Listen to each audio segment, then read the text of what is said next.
안녕하세요, 여러분.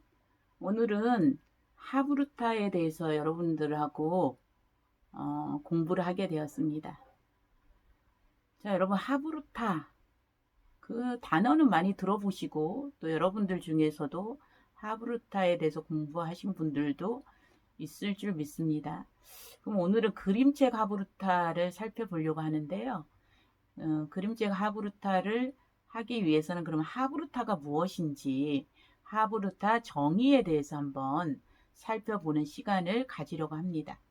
자, 하브루타는 보통 두 명이 짝을 지어서 프렌드십, 파트너십으로 공부하는 것을 말합니다. 때에 따라서 여러 명이 할 수도 있지만 네 명이 넘지를 않습니다.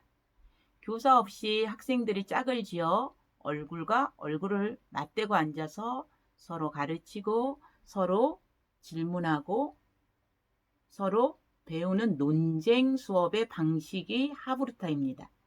여러분, 하브루타 동영상을 제가 이 수업하기 전에 여러분들 보시라고 보내드렸는데 한번 보셨나요? 그 기자들 보고 어떤 생각이 들었나요? 진짜 우리나라의 현실을 그대로 반영하고 있는 동영상이었습니다.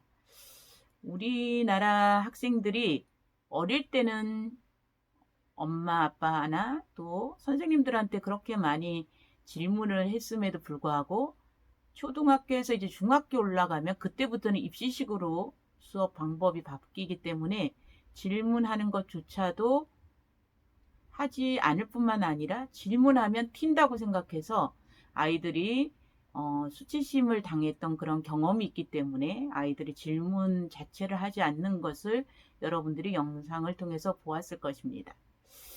자, 유대인들의 하브르타 이 공부 방식이 뜨는 이유가 뭘까요?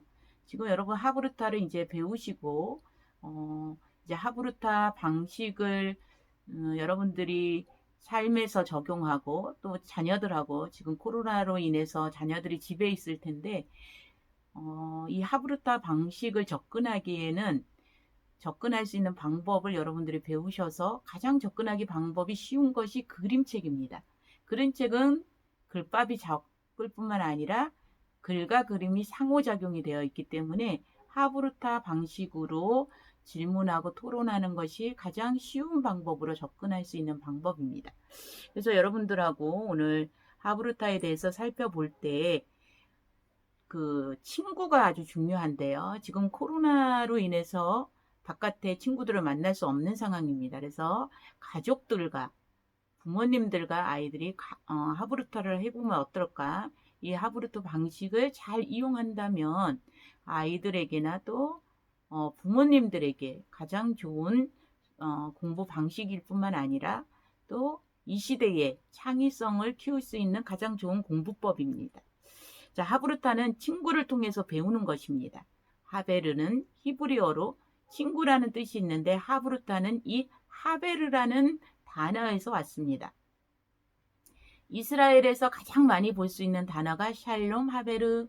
여러분 한번 인사해 볼까요? 샬롬 하베르. 이게 무슨 뜻일까요? 친구야 안녕. 너에게 평화가 있기를 바란다. 이런 인사말입니다.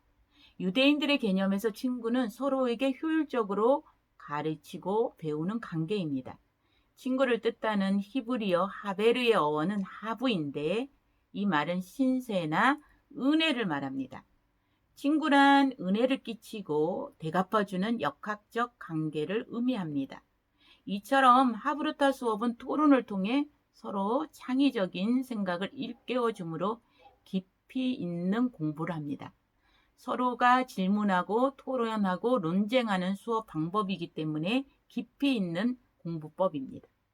하브루타는 고립되어 혼자 공부하는 것이 아니라 탈무드의 해석을 놓고 서로 모여 토론하고 논쟁하며 의미와 교훈을 깊게 파고 들어가는 방법입니다. 교사는 수업을 준비하는 단계에서 이해되지 않는 부분에 대해 도움을 얻기 위해 필요한 것이지 논쟁으로 수업이 시작되면 거의 관여하지 않습니다. 그래서 교사가 좀 어떻게 보면 필요 없는 수업이기도 합니다. 그래서 필요할 때만 교사가 가서 도와주는 역할을 합니다. 자, 그러면 이 전통은 어디서부터 생겼을까요? 예수님 당시 가말리엘이 가르쳤던 힐렐 학교에서도 행해지던 교육 방법이라고 하니까 얼마나 오랜 전통을 가졌는지 짐작할 만합니다. 유대인들이 아이를 임신했을 때 태아에게 책을 읽어주고 이야기를 들려주는 것도 하브루타입니다. 또 여러분 가정에서 식사하면서 아버지와 자녀가 자연스럽게 질문하고 나누는 것, 이것도 하브루타입니다. 또 자녀가 잠들기 전에 아빠가 그림책을 읽어주는 것, 이것도 하브루타입니다. 자녀가 암기와 이해를 잘하기 위해 돌아다니면서 스스로 묻고 답하면서 다니는 것, 중얼거리는 그 자체도 하브루타이라고 할 수 있습니다. 학교에서 교사가 학생들에게 질문하면서 수업하는 것도 하브루타 방식이고요. 학생들끼리 짝을 지어 서로 가르치면서 토론하는 것도 하브루타입니다. 자, 에시바에서 토라와 탈무드의 구절을 놓고 둘씩 짝을 지어 심각하게 논쟁하는 것도 하브루타이고, 회당에서 평생 지교와 만나 탈무드 공부를 하면서 토론하는 것도 하브루타입니다. 자, 이제 하브루타 정의를 간단히 내려보겠습니다. 자, 여러분 함께 따라해 볼까요? 서로 짝을 지어 질문하고 대화하고 토론하고 논쟁하는 것, 이것이 하브루타 정의입니다. 이것을 단순화하면 함께 이야기를 나누는 것입니다. 아버지와 자녀가 이야기를 나누고 친구끼리 이야기를 나누고 부부끼리 동료와 이야기를 나누는 것입니다. 처음에는 그렇게 시작하고요. 그 이야기가 약간 전문화되면 질문과 대답이 되고 대화가 됩니다. 거기서 깊어지면 토론이 되고 더욱 깊어지고 전문화되면 논쟁이 됩니다. 뇌를 격동시키는 하브루타. 이거는 전성수 교수님 강의 중에서 그 책에서 제가 요약을 했습니다. 짝을 이루어 대화하고 토론하는 하브루타가 어떻게 특별한 유대인을 만들어 가는가, 이렇게 질문을 해보면 하브루타가 어떻게 유대인들로 하여금 노벨상을 받게 하고 또 의사나 변호사, 아이비리그 대학에 들어갈 수 있을까? 또 각계각층의 두각을 나타내는 인물들이 나올까? 이렇게 한번 질문을 해봅시다. 한마디로 말해서 하브루타가 뇌를 격동시켜 최고의 뇌로 만들어주기 때문이다, 이렇게 정의를 내리고 있습니다. 이 전성수 교수님은 오래전부터 뇌과학에 관심을 가져왔고 자녀 교육에 대한 책을 쓰기 위해 가장 많이 읽은 책이 뇌에 대한 것이라고 합니다. 왜냐하면 나는 곧 나의 뇌이고 공부는 바로 뇌로 하기 때문입니다. 공부를 뭘로 한다고요? 여러분, 뇌로 하는 것입니다. 암기하는 것도 뇌에 저장하는 것이고 책을 읽는 것도 뇌에 지식을 쌓거나 안목과 통찰력을 얻기 위함입니다. 자, 학교에서 몇 시간 동안 앉아서 공부를 하는 것도 모두 어떻게 해요? 아이들 앉아서 공부하는 거, 앉아있는 것, 연습하는 것도 뇌를 개발하기 위함입니다. 우리가 교육을 통해 기르고자 하는 지식, 안목, 지혜, 사고력, 가치관, 정체성, 지성, 감성, 그 어떤 것이든 모두 뇌의 작용입니다. 제가 지금 여러분들 프린트해 준 것을 보고 같이 나누고 있습니다. 그러므로 뇌를 모르고 교육을 논할 수 없다. 그런 뇌를 공부한 배경이 있었기에 하브루타를 접하자마자 아하, 바로 이거구나.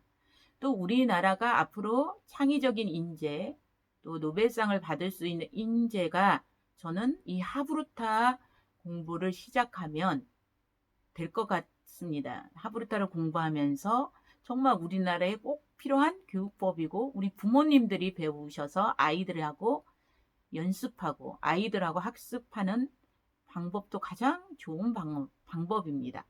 공부 같지 않고 자연스럽게 질문하면서 나눌 수 있기 때문입니다. 왜 그럴까요? 질문과 토론, 논쟁만큼 뇌를 움직이게 하고 생각하는 것이 없기 때문입니다. 그럼 여러분, 하브루타에서 가장 잘하고 있는 논쟁을 떠올려 본다면 어떨까요? 법정 예수입니다. 변호사와 검사. 여러분 드라마 같은 거 보면 변호사와 검사가 논쟁하는 거 많이 볼 수가 있죠. 그들의 논쟁은 가장 격렬하고 머리 싸움입니다. 법정 논쟁에서 이기기 위해서는 철저하게 어떻게 해요? 준비해야 하고 상대방의 말을 정확하게 들어야겠죠. 그 논리를 파악해야 하고 자신이 왜 옳은지 치밀한 논리로 설득을 해야 합니다. 상대방이 예기치 못한 질문을 하거나 증거를 댈 때 그것에 대해서 답을 못하고 반박하지 못한다면 판결에서 지기 때문입니다. 토론과 논쟁은 뇌를 개발하는 가장 효율적인 방법이며 고등 사고력을 기르는 최고의 방법입니다. 이렇게 변호사와 검사가 논쟁하듯이 어렸을 때부터 짝을 지어 토론과 논쟁으로 공부한다면 뇌가 개발되지 않는 것이 이상한 일입니다. 뇌를 격통시킨다는 것을 다른 말로 표현하면 생각하게 만든다는 말입니다. 뭐를 한다고요? 생각하게 만든다. 질문은 사람으로 하여금 생각할 수밖에 없게 만듭니다. 토론과 논쟁을 하려면 그 과정에서 치열하게 생각할 수밖에 없습니다. 상대방의 말을 들으면서도 동시에 그것에 대한 반박할 말과 논리를 치열하게 생각해야만 합니다. 하브루타는 세상의 모든 대상과 사물에 대해 치열하게 생각하게 만듭니다. 저는 상담센터에서 아이들과 그림책을 읽고 하브루타 방식으로 질문을 하게 되면 진짜 저학년일수록 아이가 어릴수록 더 순수한 질문을 많이 하고 서로 나눕니다. 그러나 청소년이 되면 벌써 이게 잘 되지 않습니다. 그래서 아이들과 질문을 나누다 보면 제가 어른들이 생각하지 못했던 기발한 질문 또 답을 하는 것을 보고 제가 배웁니다. 그래서 처음에는 아이들도 좀 어색해하는 친구들도 있지만 이 방식으로 하브루타 방식으로 상담을 하거나 또 저는 예배를 드릴 때도 아이들과 하브루타 방식으로 하게 되면 예배 시간도 아주 재미있고 또 지루하지 않는 질문을 많이 해서 또 아이들에게 서로 나눌 수 있는 그런 하브루타 예배법을 도입해서 실시를 해보고 있는데요. 아주 좋은 효과를 누리고 있습니다. 하브루타의 가장 큰 장점 중에 하나는 다양한 견해, 다양한 관점, 다양한 시각을 갖는다는 것입니다. 그러면 창의성이란 뭘까요, 여러분? 남보다 1%라도 다른 생각을 하는 게 아닐까요? 새롭게 생각하는 능력입니다. 현재 세계의 가장 큰 화두 중 하나가 바로 창의성이에요. 그 창의성을 가장 개발할 수 있는 방법이 하브루타입니다. 여러분, 이 코로나로 인해서 정말 여러분들이 집 안에서 아이들과 이제 학교를 못 가는 아이들과 어떻게 그러면 부모님들이 아이들과 놀아주고 또 공부하는 방법을 길러야 될까요? 여러분들이 이번 하브루타 방법을 배워서 자녀들과 하브루타식을 한다면 그림책 하브루타 뿐만 아니라 명화 하브루타 또 뭐 신문을 보거나 뉴스를 보고도 하브루타를 할 수 있는 여러 가지 방법이 있습니다. 여러분들이 이번에 제대로 배워서 자녀들에게 또 여러분 가정에 부부끼리 또 하브루타를 해보세요. 우리 선생님들하고 하브루타를 진행해보면 부부관계가 가까워졌다고 합니다. 예전에는 별로 그냥 밥만 먹으면 TV 보거나 어떻게 해요? 핸드폰을 보다가 이제는 하브루타 방식으로 질문하고 토론하면서 부부 사이가 가까워졌다고 하시는 선생님들도 계십니다. 토론과 논쟁은 어떤 객관적인 사실에 대해서도 질문을 하게 만듭니다.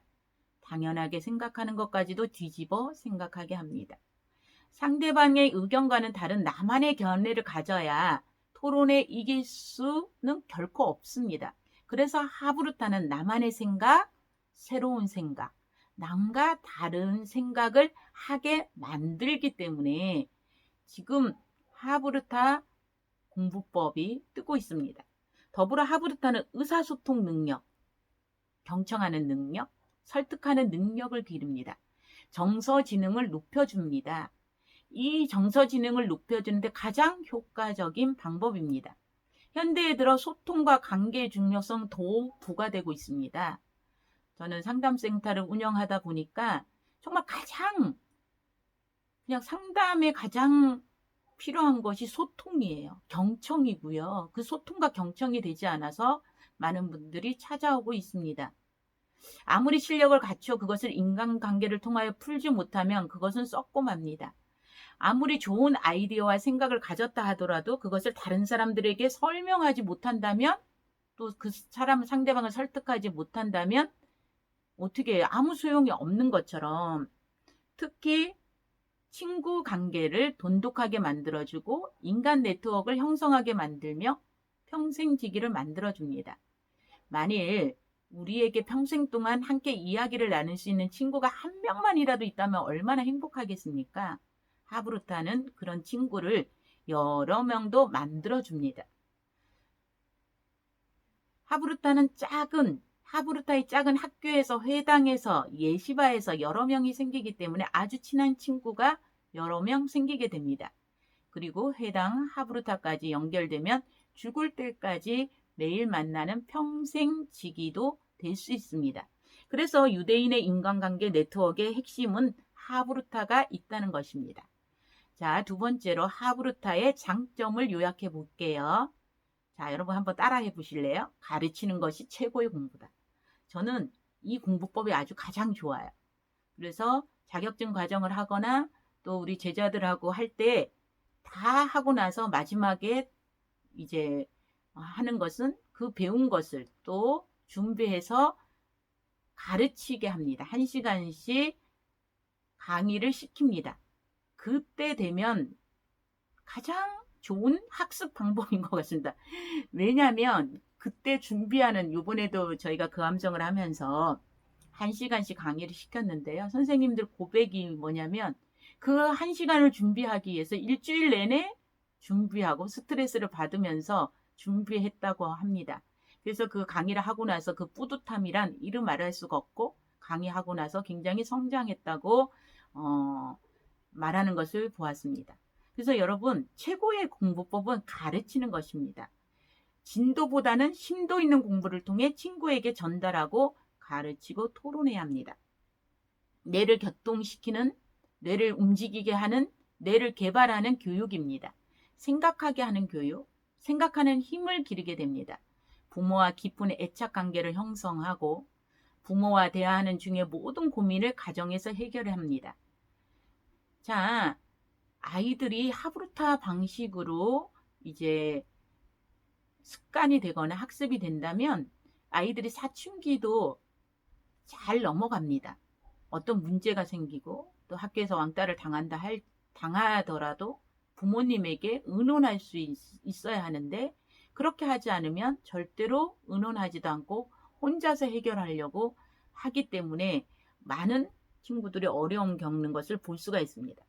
말을 논리적으로 잘하게 하고 표현력과 발표력을 길러서 소통의 능력을 향상시킵니다. 사회성을 크게 발달합니다. 남과 다르게 생각하고 남과 다르게 보게 하고 대안을 찾게 하는 탁월한 방법입니다. 한 가지에 대해 수많은 방법, 수많은 시각, 다양한 관점으로 보게 하고 생각하게 하여 사고의 폭을 넓히고 창의력을 보양합니다. 스트레스를 해소합니다. 충분한 대화로 여러 가지 문제가 쉽게 풀리고 쌓인 스트레스를 날리며 스트레스를 쌓이지 않게 합니다. 여러분, 스트레스가 쌓이고 있죠. 요즘 가장 스트레스가 많을 텐데, 그럴 때 하브루타 방식으로 질문하고 토론하고 논쟁해 보십시오. 그러면 하브루타의 논쟁법이 있습니다. 하브루타의 전통은 탈무드 논쟁법이라는 치열한 연구 방법을 탄생시켰습니다. 유대인들은 탈무드의 내용 중 한 구절을 놓고도 한두 시간씩 논쟁을 벌이는 것이 보통이라고 합니다. 여러분 상상해 보십시오. 한 구절 가지고도 이렇게 많은 시간을 논쟁한다고 생각해 보시오. 그리고 그에 대한 답을 말하면 상대방은 다시 그 답의 부당성을 조목조목 따지고 반박하고, 여기서 상대방이 조금이라도 허점을 보면 사정없이 그것을 집중 공격해 공경에 빠뜨린다고 합니다. 자, 유대인들의 논쟁하는 모습은 하도 격렬해서 싸우는 것으로 착각할 수가 있고요. 때론 주먹으로 책상을 막 탁탁 치면서 큰 소리로 언쟁을 벌이고 삿대질도 하고 서로 지지 않으려고 사력을 다해 토론을 한다고 합니다. 이럴 때는 옆사람 생각을 안 하고 안중에도 없습니다. 그래서 유대인들이 탈무드를 공부하는 탈무드의 집이나 예시바 회당 등은 항상 시끄럽습니다. 그러나 누구도 개의치 않는다고 합니다. 우리는 어디 도서관을 가봐도 조용히 해야 되잖아요. 제 개인적인 생각은 이렇게 하브루타를 할 수 있는 도서관들이 한 공간에 생겨서 토론하고 질문하고 논쟁하는 그런 도서관이 한 칸씩이라도 있으면 좋을 것 같아요. 싸우듯이 논쟁했다가 해서 둘 사이가 나빠지는 경우는 거의 없고, 토론자들은 서로 상대방의 학습 태도나 방법을 존중하게 됩니다. 또 토론과 논쟁이 끝난 후에는 언제 논쟁을 벌였느냐라는 듯이 금방 다정해집니다. 유대인은 어려서부터 따질 때는 따지고 절제할 때는 절제하는 능력, 즉 감정을 스스로 조절하는 능력을 키워왔다고 합니다. 유대인들은 우리처럼 학교에서 돌아온 아이들에게 무엇을 배웠느냐? 여러분들은 어떻게 하세요? 학교에 다녀온 친구들에게 선생님 말씀 잘 들었냐고 묻지 않고 선생님에게 무슨 질문을 했느냐고 이렇게 물어봅니다. 여러분, 제가 보라는 영상을 보셨으면 알겠지만 우리나라 대학교에 가서 그 테스트를 해봤죠. 어떤 사람을 일부러 질문을 하게 만드니까 그 질문한 자가 오히려 이상해지는. 그래서 1시간 강의를 해도 질문하는 사람이 한 명도 없고 무조건 그냥 듣는 강의를 대학교에서도 하고 있습니다. 참 안타까운 현실이지 않습니까? 그래서 유대인들은 이렇게 선생님에게 무슨 질문을 했느냐고 묻는 것처럼 우리는 선생님을 무엇을 가르쳐 주었느냐를 중시하지만 유대인들은 어떻게 해요? 아이가 실질적으로 무엇을 배웠고 무엇을 생각을 했고 어떤 질문을 가졌는지를 더 중요시한다고 말하고 있습니다. 우리는 배운 내용이 중요하지만 유대인들에게는 아이가 무엇을 궁금해하고 어디에 관심을 가지고 있고 무엇을 묻고 무엇에 대해 토론했는지를 궁금해합니다. 신명기 6장 7절에서는 부모는 자녀에게 집에 앉을 때이든지 길에 행할 때이든지 누웠을 때이든지 일어날 때이든지 어떻게 해요? 말씀을 묵상하라고 합니다. 여기서 강론이란 단어는 어떤 문제에 대해 이야기를 나누고 토론하라는 것입니다. 부모는 자녀들의 호기심을 자극하여 절기의 기원과 의미, 방법 등에 대해 질문을 유도합니다. 학습자가 가만히 앉아 교사의 가르침을 듣고만 있는 수동적인 자세가 아니라 어린이가 배움의 주체가 되어야 하고 또 여러분들이 스스로가 주체가 되는 이런 하브루타 공부법을 한번 적극적으로 참여해 보십시오. 그러게 되면 학습 효과의 인지 발달에 도움이 됩니다. 이런 탈무드식 토론은 하나의 주제를 선정하고 그 주제에 대해 학생끼리 또는 랍비와 학생이 토론하는 것입니다. 하브루타의 전통이 탈무드 논쟁법입니다. 탈무드는 그 내용이 너무 방대하고 어려워 읽는 책이 아니라 연구한다는 책이라는 말이 나왔을 정도로 이렇게 깨알같이 작아서 탈무드를 연구하는 사람들은 대부분 안경을 쓴 사람이 많아요. 여러분 한번 그 유대인들 그림을 보면 안경 쓴 분들이 많이 있는 것을 볼 수가 있습니다. 이 교육 방법은 한 책상에 두 사람이 짝을 지어 서로 마주보고 논쟁하면서 탈무드를 연구하는 것입니다. 유대인들은 이런 논쟁을 통해 자연스럽게 분석적이고 비판적이고 체계적이고 논리적인 사람이 됩니다. 학생들이 하브루타 수업하는 모습을 보면 마치 둘이서 말싸움을 하는 것처럼 보이고 손을 움직이고 몸을 흔들면서 큰 소리로 논쟁합니다. 그래서 여러분 하브루타 방식 중에 목소리를 내서 크게 책을 읽는 것부터 여러분 아이들하고 시작해 보십시오. 이렇게 앞에서 이 발표력이 부족하거나 이런 것이 연습이 안 돼 있는 친구들은 일단 엄마 앞에 앉아서 책을 큰 소리로 읽는 것부터 여러분들이 시작해 보세요. 그렇게 되면 아이들에게 집중력도 높아집니다. 그래서 시각과 청각, 움직임을 동시에 활용하기 때문에 뇌가 활발하게 움직일 수밖에 없습니다. 하브루타는 친구 없이 혼자 공부할 때도 마치 하브루타 하듯이 걸어 다니면서 스스로 묻고 답변하게 됩니다. 이렇게 하브루타 방식을 공부하게 되면 스스로에게도 질문하는 방법이 생기기 때문에 어떤 어려운 문제가 왔을 때도 그 문제 속에 답을 찾는 것이 빠를 수 있겠죠. 몸을 움직이면서 혈액순환이 잘 됩니다. 뇌는 우리 몸무게의 2, 3%밖에 불과하지만 1.4kg에 불과하지만 산소 소비량은 25%에 이른다고 합니다. 산소를 가장 많이 소비하는 뇌에 빠르게 혈액을 공급하여 뇌가 빠르게 움직이게 합니다. 납비에 의하면 그런 동작이 시작된 이유는 옛날에 토라가 매우 귀했고 비쌌기 때문입니다.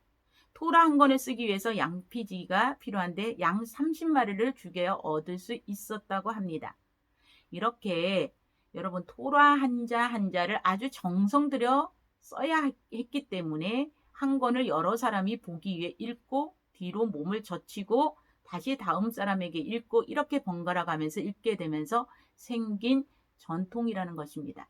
오늘 여러분들하고 하브루타에 대한 정의와 하브루타의 장점을 요약해 들었습니다.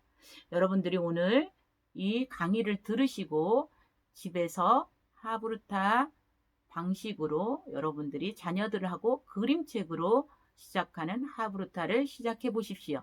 이제 다음 시간에는 또 그림책을 가지고 여러분을 만나 뵙겠습니다. 감사합니다. 지금까지 종합예술심리학회 학회장이었습니다.